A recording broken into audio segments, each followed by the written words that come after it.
The front door slammed so hard I felt it in my chest. I stood there in the foyer of what had been my home for 32 years, watching my son's back disappear into the night, and knew with absolute certainty that everything I'd built was about to crumble. Marcus had just told me I had 48 hours to pack my things and leave. 48 hours to erase 3 decades of my life from these walls. My husband Robert had been dead for barely 2 weeks, and already his son was erasing me like I never existed. Let me back up. My name is Elena Martinez, and until 14 days ago, I thought I understood my place in this world. I was Mrs. Robert Ashford, wife of one of the most respected real estate developers in Boston. I lived in a colonial mansion in Beacon Hill, hosted charity galas, and played the role I'd been cast in since I was 23 years old. But the thing about roles is that they can be rewritten, and the thing about family is that blood doesn't always mean loyalty. The night Robert died, I was holding his hand. We were in our bedroom, the one with the bay windows overlooking the garden I'd spent years cultivating. He'd been sick for 6 months, cancer eating through him like acid, but he'd refused to go to a hospital. He wanted to die at home, he said, with dignity. I sat beside him every single night, reading to him, adjusting his pillows, administering his medication. Marcus, his 30-year-old son from his first marriage, visited maybe once a week, staying for 20 minutes each time before making excuses about work, about his fiancée Jessica, about traffic. But when Robert took his last breath at 2:17 in the morning, something shifted in the house. I felt it immediately, like the air pressure had changed. I called Marcus, my voice breaking as I told him his father was gone. He arrived within the hour, but the man who walked through that door wasn't the stepson I'd known for decades. His eyes were cold, calculating. He barely looked at his father's body before turning to me. "We need to talk about arrangements," he'd said, his voice flat. I remember thinking how strange it was that he wasn't crying. I was drowning in tears, but his face was stone. Within days, he'd taken over everything. The funeral arrangements, the lawyer meetings, the financial accounts. I let him because I was grieving and exhausted and assumed he was just trying to help. What a fool I was.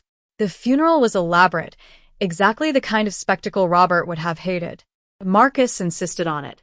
300 people showed up, most of them business associates I barely knew.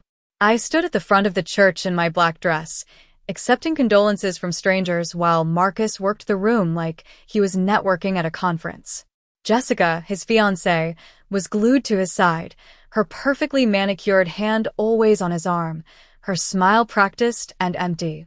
She kept looking at me with this expression I couldn't quite read. Pity? Contempt? Something else? After the funeral, people came back to the house for the reception. I tried to play hostess, but my heart wasn't in it. I retreated to the kitchen at one point, just to breathe, and that's when I overheard them. Marcus and Jessica, standing in the hallway just outside, their voices low but urgent. "When are you going to tell her?" Jessica was saying. "Soon. "Let's just get through this circus first," Marcus replied. "The lawyer said we should move quickly. Every day she's in that house is a day we're losing money." My blood went cold. I pressed myself against the kitchen wall, listening. "I know, baby. Trust me, I want her out as much as you do. She's been living off my father's money for 30 years. It's time she learned what the real world is like." I must have made a sound, because suddenly they were silent. I heard footsteps moving away, and when I finally gathered the courage to peek into the hallway, they were gone. But those words echoed in my head for days. Living off his money. Want her out. The real world. 3 days after the funeral, Marcus showed up at the house with a briefcase and that same cold expression. I was in Robert's study, going through old photo albums, when he walked in without knocking. "We need to talk, Elena," he said, sitting down across from me without being invited. I closed the album carefully, a picture of Robert and me on our 10th anniversary staring up at me. We looked so happy in that photo. So sure of our future. "Of course," I said, trying to keep my voice steady. "What's on your mind?" He opened his briefcase and pulled out a stack of papers. "I've been going through Dad's finances. There are some issues we need to address." "Issues?" "The house, primarily. It's worth about $4.5 million in the current market. The mortgage was paid off years ago, but there are significant property taxes, maintenance costs, insurance. It's expensive to maintain. I stared at him, not understanding where this was going. Yes, I know. Robert and I always manage those expenses together. Marcus's laugh was sharp, humorless. Manage them with whose money, Elena? My father's money. Money from the business. Money that I now control. The words hit me like a slap. What are you saying? I'm saying that this arrangement can't continue. The house needs to be sold. The assets need to be liquidated. There are debts, expenses, tax implications you don't understand.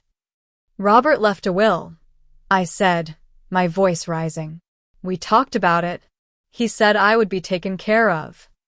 The will reading is next week. Until then, I'm managing the estate. And I'm telling you that you need to start making plans to move. I stood up, my hands shaking. This is my home, Marcus. I've lived here for 32 years. I raised you in this house after your mother died. His face twisted with something ugly. You didn't raise me. You were there, sure, but let's not pretend you were my mother. My mother was Elizabeth Ashford, not some woman my father married 6 months after she died. The cruelty of it took my breath away. I never tried to replace your mother. I only tried to be there for you. Well, congratulations. You were there. You played house, you spent my father's money, you wore the nice clothes and went to the nice parties. But it's over now. Dad's gone, and the gravy train has stopped. Before I could respond, before I could even process what he was saying, he stood up and headed for the door. He paused at the threshold, looking back at me with eyes that reminded me painfully of Robert, except there was no warmth in them. You have 48 hours to pack whatever personal belongings you can fit in your car. After that, I'm changing the locks. Don't make this harder than it needs to be. And then he was gone, and I was alone in that study, surrounded by 3 decades of memories, feeling like the floor had opened beneath my feet. That brings us back to now, to me standing in the foyer, watching the door he'd just slammed. 48 hours. How do you pack up an entire life in 48 hours? How do you decide what parts of yourself to keep and what to leave behind? I want to take a moment here to ask you something. If you're watching this story and it's resonating with you, if you've ever felt betrayed by someone you trusted, please hit that subscribe button. This channel is about real stories, real struggles, and real survival. We're building a community here, and I'd love for you to be part of it. Now, let's continue. I didn't sleep that night. Instead, I went through the house room by room, trying to figure out what to take. My clothes, obviously. Some photo albums. A few pieces of jewelry Robert had given me over the years. But what about the paintings on the walls? The furniture we'd chosen together? The garden tools I'd used to build something beautiful in the backyard? Where was the line between mine and his, between what I'd earned and what I'd been given? Around 3 in the morning, I found myself in the attic, surrounded by boxes of old paperwork. Financial records, business documents, contracts. Robert had been meticulous about keeping everything, even after digitizing most of his files. I wasn't looking for anything specific, just moving through the space like a ghost, when I found a box labeled EJM, personal. EJM. Elena Julieta Martinez. My initials before I'd become Elena Ashford. I opened the box with trembling hands. Inside were documents I'd forgotten existed. My immigration papers from 25 years ago. Business licenses. Corporate filings. Bank statements from an account I'd forgotten I had. And underneath all of that, a letter in Robert's handwriting, dated just 3 months before he died. My dearest Elena, the letter began, and my eyes filled with tears immediately. If you're reading this, I'm gone, and I suspect things haven't gone the way I hoped they would. I need you to know some things I should have told you years ago but didn't because I was proud and stubborn and afraid of how you might react. When we met, you were working 3 jobs, putting yourself through business school, sending money back to your family in Ecuador. You were the most determined, brilliant person I'd ever encountered. I fell in love with your strength, your intelligence, your absolute refusal to quit no matter how hard things got. After Elizabeth died, I was lost. Marcus was 15, angry, grieving, and I didn't know how to reach him. You came into our lives like a light in the darkness. You didn't just marry me, Elena. You saved me. And you tried so hard with Marcus, even though he never made it easy. But here's what you don't know, what I never told you because I was afraid it would change how you saw yourself. The business didn't survive because of me alone. It survived because of you. Remember those first few years of our marriage when I was gone constantly dealing with the collapse of the commercial market? You thought you were just helping out with paperwork, organizing files, scheduling appointments. But you were doing so much more than that. I opened my eyes, my heart pounding. The letter continued for 2 more pages, detailing investments I'd suggested, deals I'd helped structure, properties I'd identified. According to Robert, I hadn't just been his wife. I'd been his business partner, even if I'd never realized it. And he'd compensated me accordingly. The account I'd forgotten about? It had been receiving quarterly deposits for 23 years. The last statement in the box showed a balance of over $3 million. $3 million I hadn't known existed. Money he'd been setting aside for me, keeping separate from the business, making sure I would be protected if anything happened to him. There were other documents too. Paperwork showing that I was listed as a co-owner on several properties. Contracts with my signature on them, deals I'd helped close. Evidence that my role in Robert's life hadn't been decorative or parasitic. I'd been a partner in every sense of the word. I sat in that attic until dawn, reading and rereading the documents, trying to understand what it all meant. By the time the sun came up, I knew exactly what I had to do. I called my lawyer, Daniel Morrison, a man Robert and I had worked with for years. I'd forgotten that Robert had insisted I have my own attorney, separate from the business lawyers, someone who represented my interests specifically. Daniel answered on the 3rd ring, his voice warm despite the early hour. Elena, I've been waiting for your call. How are you holding up? I'm not sure, I said honestly. Daniel, I need to see you today. I found some documents, and I think Marcus doesn't know about them. There was a pause. What kind of documents? The kind that change everything. We met at his office that afternoon. Daniel went through everything I'd brought with a careful, practiced eye. When he finally looked up at me, he was smiling. Elena, do you understand what you have here? I think so. But I want to hear you say it. You own 42% of Ashford Development Corporation. You have been a named partner in the business for the last 23 years. These documents prove it. Robert structured it this way specifically to protect you and to acknowledge your contributions. Marcus might control the business operations as CEO, but he doesn't own the company outright. You do, or at least a significant portion of it. I felt like I couldn't breathe. How did I not know this? Robert handled most of the corporate filings. The paperwork was sent to this office, and I've been managing your share of the quarterly distributions, depositing them into your personal account as instructed. I assumed you knew, Elena. I thought you and Robert had discussed all of this. We didn't, I whispered. Or if we did, I didn't understand what it meant. I thought I was just helping out, not actually running the business with him. Daniel leaned forward, his expression serious. The will reading is in 4 days. I strongly suggest you attend. And I suggest you don't tell Marcus about any of this until then. Let him show his hand first. Let's see what he thinks he's inheriting before we reveal what you actually own. If you're enjoying this story, please take a second to hit that like button. It helps more people find these stories, and it lets me know you want more content like this. Trust me, you won't want to miss what happens next. Those 4 days were the longest of my life. Marcus called twice, both times demanding to know if I'd started packing. I told him I was working on it, keeping my voice neutral, giving him nothing. Jessica called once too, her voice dripping with false sympathy. I just want you to know that Marcus and I are here for you during this difficult transition, she said. If you need help finding an apartment or anything, just let us know. There are some really nice senior living communities in the area. I was 55 years old. Senior living communities. I wanted to scream, but instead I thanked her sweetly and ended the call. The day of the will reading arrived. I dressed carefully, wearing a navy suit Robert had always loved, simple pearl earrings, my wedding ring. I arrived at the lawyer's office early and found Daniel waiting for me. "Ready?" he asked. "Ready," I said, though my hands were shaking. Marcus and Jessica were already in the conference room when we walked in. Marcus looked surprised to see Daniel with me. "I didn't know you were bringing representation," he said, his tone accusatory. "Daniel has been my attorney for 20 years, I replied calmly. "Of course he's here." Robert's estate lawyer, Gregory Stevens, entered the room carrying a thick folder.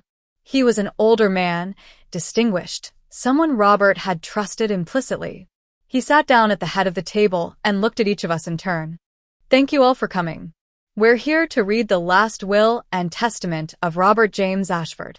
Before we begin, I want to note that Mr. Ashford updated his will 3 months before his death, and everything we're about to discuss reflects those final wishes." Marcus straightened in his chair, a small smile playing at his lips. He thought he'd won. He thought this was just a formality before he claimed everything. Gregory opened the folder and began to read. The first part was standard stuff, bequests to various charities, some personal items given to old friends. Then he got to the main provisions.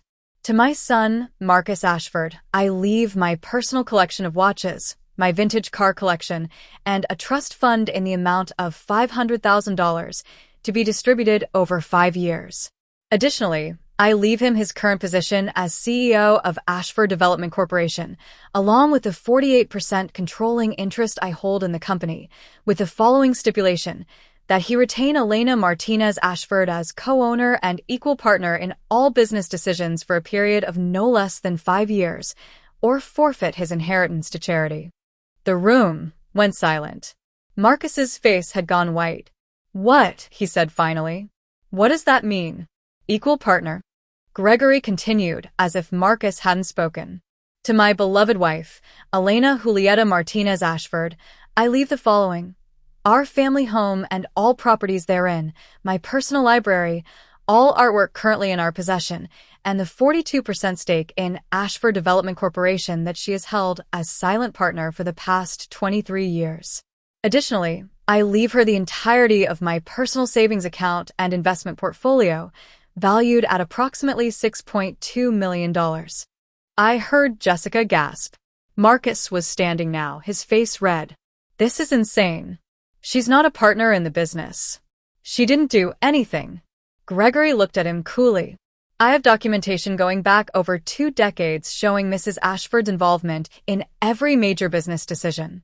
She has been compensated accordingly throughout that time, though it appears she was unaware of the full extent of her role and assets. Your father was very clear in his intentions, Mr. Ashford.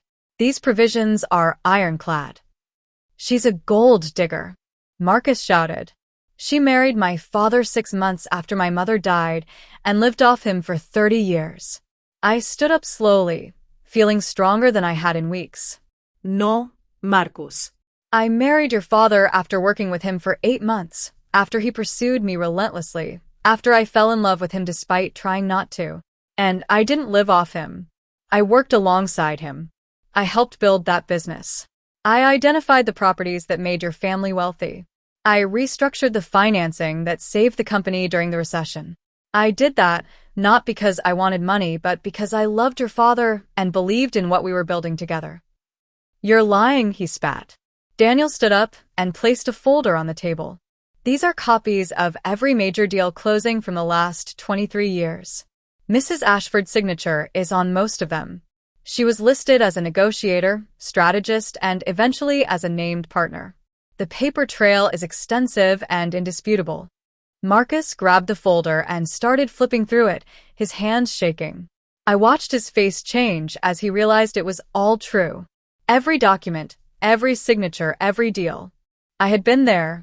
I had done the work. "But you never said anything," he said finally, his voice smaller now. "You never acted like you were running the business." "Because I wasn't trying to run anything," I said quietly. "I was trying to support your father. I was trying to build something good. And I was trying to be there for you, even though you never wanted me there." Jessica stood up abruptly. "This is ridiculous. Marcus, we should contest this. There has to be a way to break the will." Gregory shook his head. The will is airtight. And given Mrs. Ashford's documented ownership stake in the company, which exists independent of the will, any contest would be lengthy, expensive, and ultimately unsuccessful. My advice, Mr. Ashford, is to accept the terms your father set forth and work with Mrs. Ashford as he intended. Marcus looked at me, and for the first time since Robert died, I saw something other than contempt in his eyes. Confusion, maybe, or fear. He'd thought he was inheriting an empire, and instead he'd discovered he was tied to me, the woman he'd spent the last 2 weeks trying to throw out of her own home. "I need air," he said, and walked out of the room. Jessica followed him, shooting me a look of pure hatred. Daniel and I stayed for another hour, going over the details with Gregory. By the time we finished, I understood the full picture. Robert had made sure I was protected in every possible way. The house was mine, free and clear. I had millions in the bank. I owned nearly half of a thriving business. And Marcus, whether he liked it or not, needed me. Before we leave this office, I want you to do me a favor. Drop a comment below and tell me, have you ever discovered you were stronger than you thought? Have you ever had someone underestimate you, only to prove them wrong? I'd love to hear your stories. Now, let's see what happened next.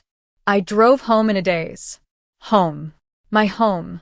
Not the place I had to leave in 48 hours, but the place that legally belonged to me. When I pulled into the driveway, I saw Marcus's car parked on the street. He was sitting on the front steps, his head in his hands. I parked and walked up the path slowly. He looked up when he heard my footsteps. "I need to apologize," he said, his voice rough. I stood there, waiting. "I thought you were." "I don't know what I thought. That you'd tricked my father. That you were using him. That you didn't really love him." "And now?" I asked. "Now I realize I didn't know anything. About you, about what you did for the business, about what you meant to my father." He stood up, facing me.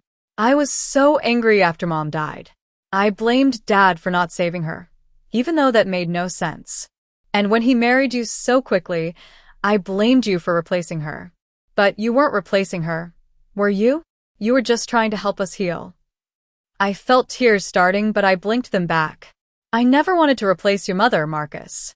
I knew I couldn't. I just wanted to love your father and be there for both of you. I was 15. I was an idiot. But I'm 30 now, and I've spent the last 2 weeks being an even bigger idiot." He looked down at his hands. "I told you that you had 48 hours to leave. I tried to throw you out of your own home. I called you a gold digger in front of the lawyers. How can you ever forgive me?" I thought about that question for a long moment. Could I forgive him? Did I want to? He'd been cruel, vindictive, heartless. He'd kicked me when I was at my lowest point. He'd disrespected everything his father and I had built together. But he was also the teenage boy I'd tried to comfort when he had nightmares about his mother. He was the college student I'd helped with his business papers, even though he never thanked me. He was Robert's son, and despite everything, I'd loved him like he was my own. "I can forgive you," I said finally. "But things have to change.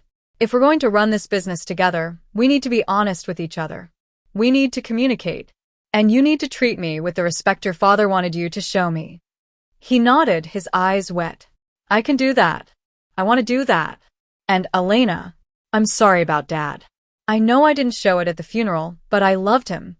I miss him." "I know you did. And he loved you, Marcus. Everything he did was to try to set you up for success." "He set us both up," Marcus said quietly. "He made sure we'd have to work together, didn't he? He knew if he left us separate, we'd never reconcile." I smiled despite myself. "Your father was a smart man." We stood there on the steps for a while, not saying anything, just being present. Finally, Marcus spoke again. "So, what happens now?" "Now we figure out how to run a business together. We look at the properties, the development projects, the finances. We make decisions as partners, the way your father wanted." "And Jessica?" he asked hesitantly. I'd been wondering when her name would come up. "What about her?" "She said some terrible things about you. At the reading and before.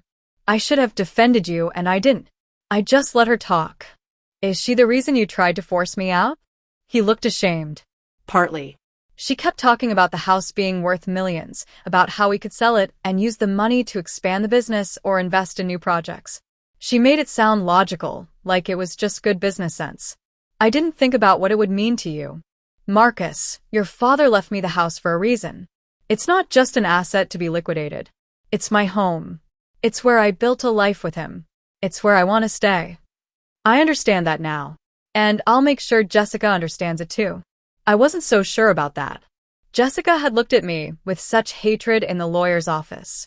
She'd seen her future changing, her dreams of luxury and control evaporating, and she'd blamed me for it.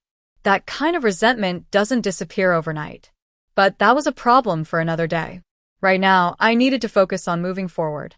Over the next few weeks, Marcus and I started working together. It was awkward at first, both of us dancing around the hurt and anger, but gradually we found a rhythm. I showed him the properties I'd identified years ago, explained the reasoning behind various investments, walked him through the financial strategies that had kept the business afloat during tough times. He was shocked by how much I knew. "Why didn't you ever tell me you were doing all this?" he asked one day as we toured a development site. "Your father and I talked about it early on. We decided it would be better if I worked behind the scenes. The industry was different back then, Marcus.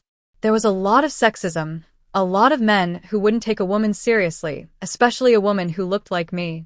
Robert thought it would be easier if he was the public face of the business while I handled strategy and analysis. But that's not fair to you. Maybe not. But it worked. And honestly, I didn't care about getting credit. I cared about building something sustainable, something that would last." He looked at me with something like respect. "You really loved him, didn't you?" "With everything I had." Working with Marcus also meant dealing with Jessica. She was around the office constantly now, always finding reasons to stop by, always watching me with those calculating eyes. One afternoon, she cornered me in the break room. "You think you've won," she said without preamble. "I'm not trying to win anything, Jessica. Please. You played the long game, wormed your way into Robert's life, convinced him to give you half his business. That's impressive, actually. Manipulative, but impressive." I put down my coffee and faced her. "I'm going to say this once, and then we're done having this conversation. I loved Robert. I worked hard for this business. I earned everything I have. If you can't accept that, that's your problem, not mine.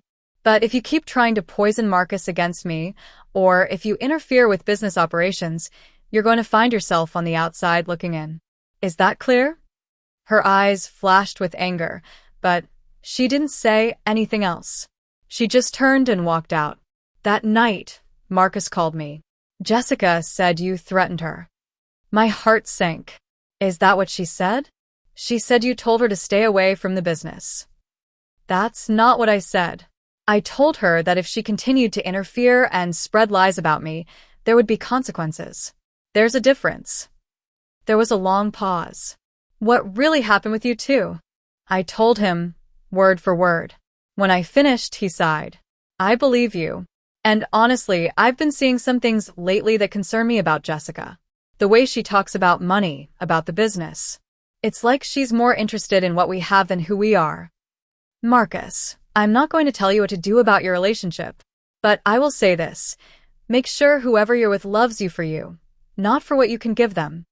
2 months later, Marcus called off the engagement. He didn't give me all the details, but I gathered that Jessica had shown her true colors once she realized she wasn't going to get instant access to millions of dollars. She'd wanted the lifestyle, the prestige, the money. She hadn't wanted Marcus. "I'm sorry," I told him when he told me. "I'm not," he said. "Better to know now than after the wedding." We kept working together, and slowly something shifted between us. The anger and resentment faded, replaced by mutual respect and eventually genuine affection. He started calling me Elena instead of just referring to me as my father's wife. He asked for my opinion on deals, listened when I offered advice, included me in meetings. One evening, about 6 months after Robert died, Marcus and I were working late at the office. We were reviewing plans for a new residential development, and I was explaining why I thought we should include more affordable housing units. "It's not just good ethics," I said. "It's good business. The city is pushing for mixed income developments, and if we get ahead of the curve, we'll have an advantage when the new zoning laws pass. Marcus was nodding, making notes. Dad used to say the same thing. I never understood why he was so focused on affordable housing when luxury condos were more profitable. But you're right. It's about sustainability, about being part of the community instead of just extracting profit from it. Your father taught me that, I said. He believed business should serve people, not the other way around. Marcus put down his pen and looked at me. I've been wanting to say something for a while now. Okay. I'm glad you're here. Not just because the business needs you, which it does, but because I need you. These last few months, working with you, learning from you, it's been like getting to know the person my father loved. And I understand now why he loved you. You're brilliant and kind and dedicated. You made him happy. And you tried to make me happy too, even when I made it impossible. I felt tears starting. Marcus. I'm not finished. I want to apologize, really apologize, for how I treated you. Not just after Dad died, but for years before that. I was so caught up in my own pain and anger that I couldn't see what was right in front of me. You weren't replacing my mother. You were being yourself, and yourself was exactly what Dad and I both needed. Thank you, I whispered. That means everything to me. He smiled, and for the first time, it reminded me of Robert's smile. So, what do I call you? Elena feels too formal now, but I can't exactly call you Mom. I laughed through my tears. Elena is fine. We'll figure out the rest as we go. Before we wrap this up, I need to ask you something. If this story moved you, if it made you think about family and forgiveness and second chances, please share it. Share it with someone who needs to hear it. And if you haven't already, subscribe to this channel. We're building something special here, a community of people who believe in resilience, in truth, in the power of stories to change lives. That was 3 years ago. Today, Marcus and I run Ashford Development Corporation as true partners. The business has grown, not just in size, but in impact. We've built hundreds of affordable housing units. We've created community spaces. We've employed local contractors and invested in neighborhood revitalization. We're doing exactly what Robert dreamed of, what he spent his life building toward. The house in Beacon Hill is still mine, but it feels less empty now. Marcus comes over for dinner every Sunday. He brings his new girlfriend, a teacher named Sarah, who actually seems to like him for him. We cook together, share stories about Robert, laugh about the old days. I found some photos recently, tucked away in one of Robert's old desk drawers. Pictures of me from our early years together, working at a desk covered in blueprints and legal documents. I look so young in those photos, so determined. I'd forgotten that version of myself. The woman who worked 3 jobs and put herself through business school. The woman who built something from nothing. But I'm not that woman anymore, and I'm not the woman Marcus tried to throw out of her home, either. I'm someone new, someone forged through grief and betrayal and ultimately redemption. I'm Elena Ashford, business owner, property developer, partner. I'm someone who survived the worst and came out stronger. Marcus framed one of those old photos and put it in his office. When I asked him why, he said, "Because I want to remember. I want to remember what real strength looks like." Sometimes I think about that night when he told me I had 48 hours to leave. I think about standing in that foyer, feeling like my world was ending.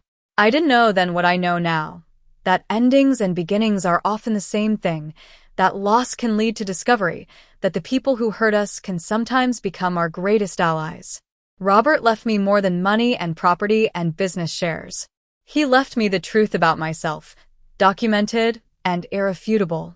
He made sure that when the world tried to diminish me, when his own son tried to erase me, I would have proof of my worth. Not because I needed his validation, but because he knew the world would demand evidence. And he was right. Marcus needed to see the documents, the signatures, the deals. He needed concrete proof before he could accept that I was more than what he'd assumed I was.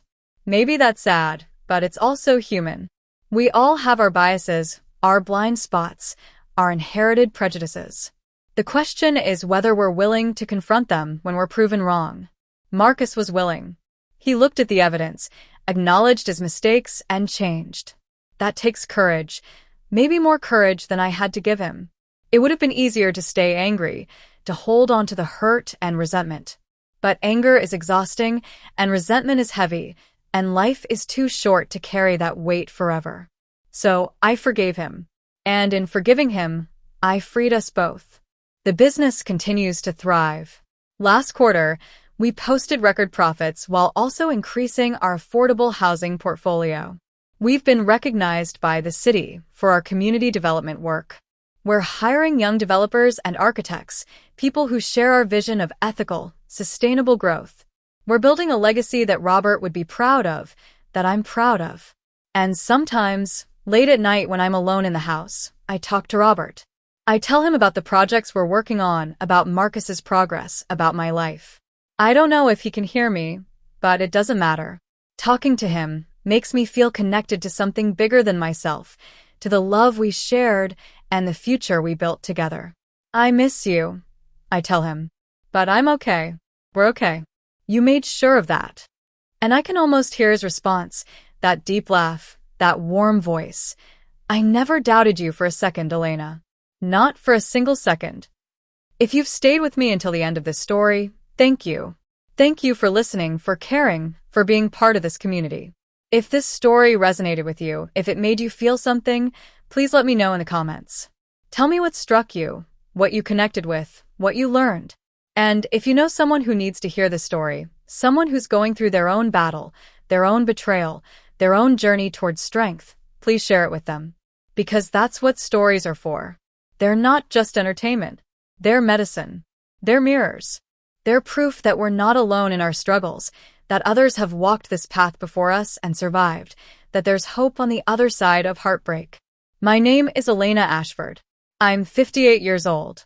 I'm a widow, a business owner, a partner, and a survivor.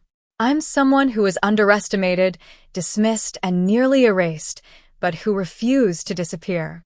I'm someone who found her strength in the darkest moment, who discovered her worth when the world tried to deny it, who built a future from the ashes of her past. And if I can do it, so can you. Subscribe to this channel if you want more stories like this. Hit that notification bell so you never miss an upload. And remember, you're stronger than you think, braver than you believe, and more valuable than anyone who tries to diminish you will ever understand. Thank you for being here. Thank you for listening. And thank you for being part of this journey with me. Until next time.